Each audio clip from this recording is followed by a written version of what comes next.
तमाम भाई और बहनों को प्रभु यीशु मसीह के सामर्थी और मीठे स्वर्गीय नाम से जय मसीह की। प्रिय भाइयों और बहनों, परमेश्वर के वचन जो 7 कलीसिया का भेद है, उस 7 कलीसिया के भेद पर हम आगे की कड़ी में कलीसिया के भेद के इन दूसरी कलीसिया के बारे में जो स्मुरना की कलीसिया है, आज हम परमेश्वर की अनुग्रह से यह सीखने जा रहे हैं। प्रिय भाइयों और बहनों, वचन पर ध्यान दीजिए और वचन पर हम मनन करें कि परमेश्वर अपनी इस कलीसिया के द्वारा, इस स्मुरना की कलीसिया के द्वारा तमाम दुनिया की आइए इस वीडियो के द्वारा प्रभु के वचन से सीखें कि परमेश्वर का वचन इस स्मुरना की कलीसिया के द्वारा तमाम संसार की कलीसिया को क्या बातें सिखाने जा रहा है। आमीन। प्रिय भाइयों और बहनों, जैसे कि आप देख रहे हैं इस प्रचार की स्मुरना की कलीसिया, स्मुरना की कलीसिया जो कि तमाम विश्वासी जगत के लिए एक परमेश्वर का सीख और एक योजना तहत निर्मित कलीसिया है, जिसमें कुछ परमेश्वर ने उस कलीसिया के चरित्रों को संसार के लिए सिखाना चाह रहा है। आइए इन बातों को गौर करें। स्मुरना की कलीसिया, प्रियो, स्मुरना की कलीसिया के निम्नलिखित बातें हैं जो परमेश्वर यहाँ पर सारी दुनिया को सिखाना चाह रहा है। नंबर 1, स्मुरना की कलीसिया का चरित्र क्लेश सहने वाला, दरिद्र बनने वाला और धनवान बनने वाला है। प्रिय भाइयों और बहनों, स्मुरना की कलीसिया में यह चरित्र पाया जाता था कि वहां की कलीसिया, वहां के लोगों में यह चरित्र था कि लोग क्लेश सहने वाले थे, दरिद्र, दुखी, अपनी परिस्थितियों में सामंजस्य बनाने वाला था और वो धनवान भी था। ये चरित्र, ये गुण उस समय की कलीसिया में भी पाई जाती थी। प्रिय भाइयों और बहनों, उस अगले कड़ी में भक्ति का भेष वे धरेंगे। दूसरी बात है, भक्ति का भेष वे धरेंगे परंतु वास्तव में वे रहेंगे। प्रिय भाइयों और बहनों, परमेश्वर अपने इस भक्ति भेष धरने वाले भाइयों और बहनों और विश्वासियों के लिए कहा कि वो वास्तव में मसीह के जन नहीं है। उनके अंदर दरिद्रता भी पाई जाएगी, उनके अंदर क्लेश सहने की क्षमता भी पाई जाएगी, वे धनवान भी हो जाएंगे, फिर भी वो सच्चे रीति से परमेश्वर को जानने वाला नहीं हो सकते। ऐसा उस समय की कलीसियाओं में यह चरित्र देखने को मिलता था। प्रिय भाइयों और बहनों, आइए इसके अगले कड़ी में अगली बात है, परंतु उनमें एक बुराई है। उस स्मुरना की कलीसिया में एक बुराई थी। उस बुराई को परमेश्वर कह रहा है, वे शैतान की सभा। प्रिय भाइयों और बहनों, इतने चरित्र, अच्छे चरित्र होने के बाद भी परमेश्वर कहता है कि उस समय की कलीसिया भी शैतान की सभा है। प्रिय भाइयों और बहनों, हमें समझना है कलीसिया क्या सिखाना चाहती है, परमेश्वर क्या सिखाना चाहती है इस स्मुरना की कलीसिया के द्वारा। स्मुरना की कलीसिया के लोग प्रभु की भक्ति करते थे, क्लेश सहते थे, दुख उठाते थे, परिश्रम करते थे, धनवान भी थे, परंतु एक बुराई थी उनमें। इतना गुण होने के बावजूद भी वो शैतान की सभा की कलीसिया के अंतर्गत आते। प्रिय भाइयों और बहनों, इस रीति से आज भी इस जमाने की दौर की कलीसिया में भी इतना भक्ति में चलने के बाद भी कुछ ऐसे माहौल होते हैं जिसके अंतर्गत वचन के द्वारा वहां पर शैतान की सभा गिनी जाती है।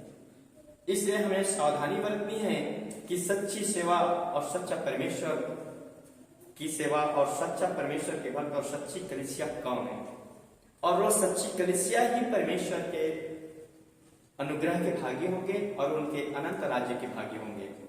प्रिय भाइयों और बहनों, अगला गुण और अगला काम उस कलीसिया में पाई जाती थी, वे निंदक है।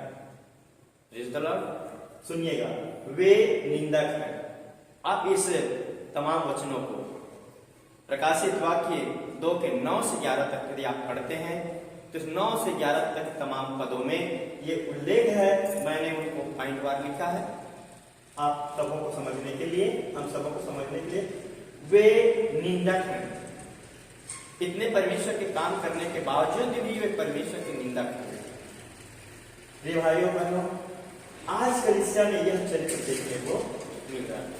मैंने नोट किया कि आज संपूर्ण इस धरती की कलीसियाओं में यह चरित्र और दिखाई देती है कि आज की कलीसिया में यह चरित्र देखने को मिलता है। प्रभु का काम तो कर रहे हैं, प्रभु के लिए तो जी रहे हैं, प्रभु के लिए काम तो कर रहे हैं, परंतु उसमें बुराई पाई जाती है कि वे शैतान की सभा के अंतर्गत गिने जाते हैं। और दूसरी बात, वे उस परमेश्वर की निंदा भी करते हैं,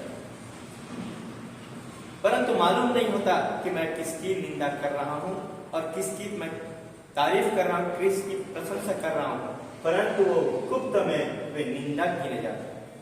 इस बात के खुलासा परमेश्वर ने इस स्मुरना की कलीसिया के अंतर्गत किया।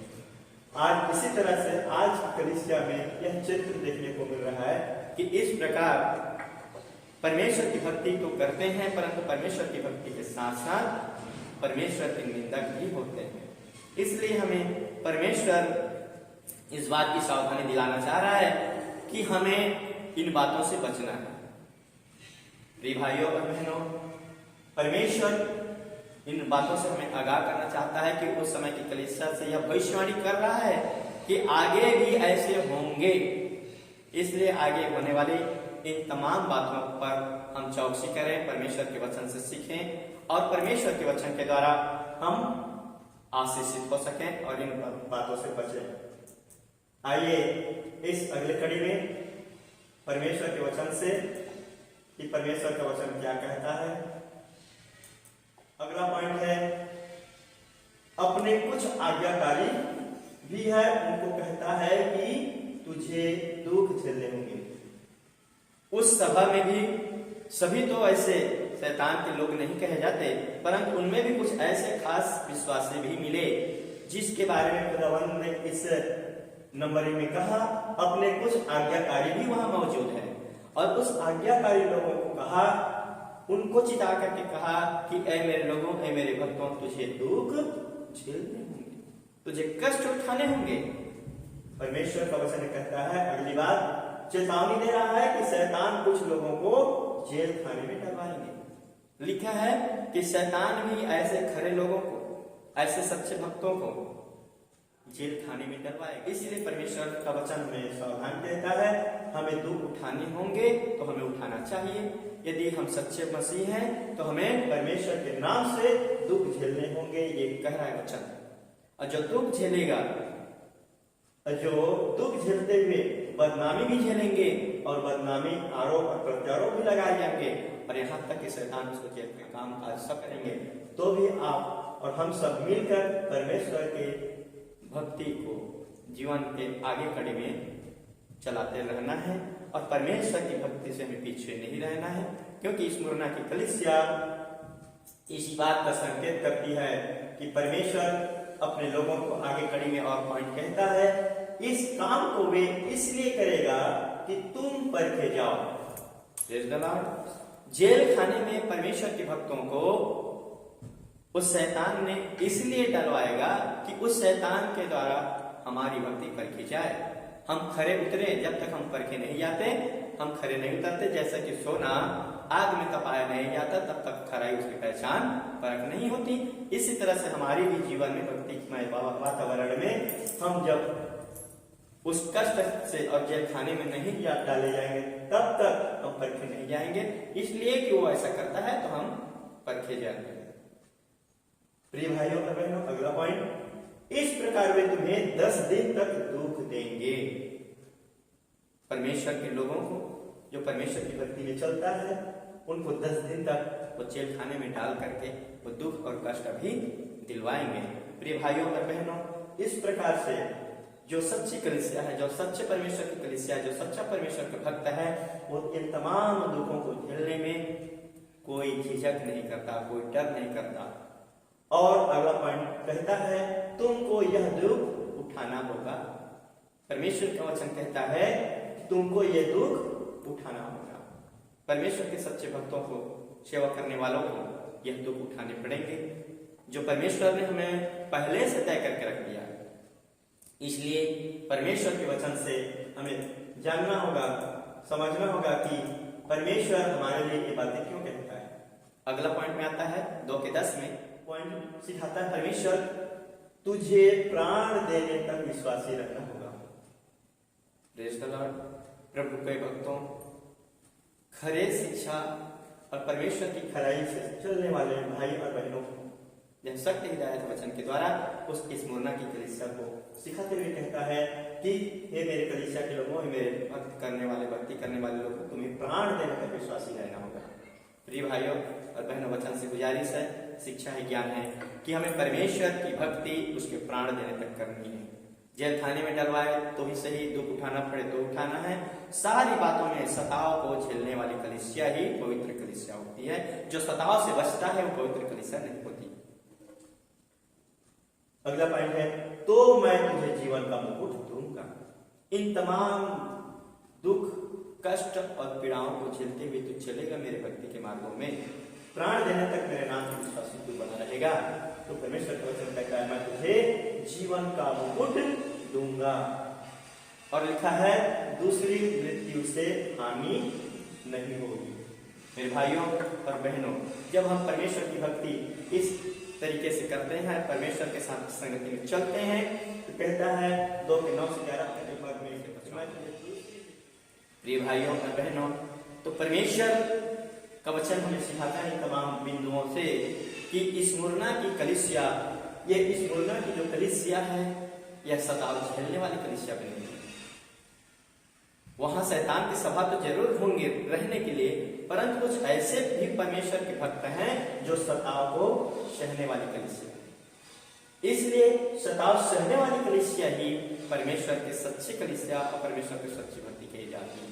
मेरे भाइयों और मेरे बहनों, आप सबों से, सुनने वाले तमाम भाइयों से, परमेश्वर के वचन सुनने वाले और देखने वाले तमाम भाइयों से गुजारिश है कि परमेश्वर के इस वचन के द्वारा हम सब अपने मन को इस तरह से ऐसा तैयार करें कि परमेश्वर हमें इस वचन के द्वारा आशीष दे और उसके तमाम वचनों के द्वारा हम ज्ञान प्राप्त करें और अपने जीवन कलीसिया बने।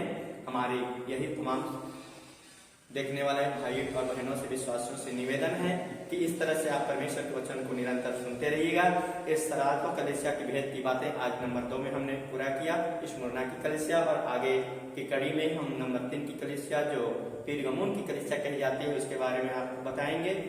कृपया यदि अच्छा लगे तो बिल्कुल इस परमेश्वर के वचन को सुनने, समझने और ज्ञान प्राप्त करने के लिए लाइक जरूर करें, साथियों में शेयर करें और सब्सक्राइब करें ताकि परमेश्वर का वचन बहुतायत से फैलाया जा सके। आमीन।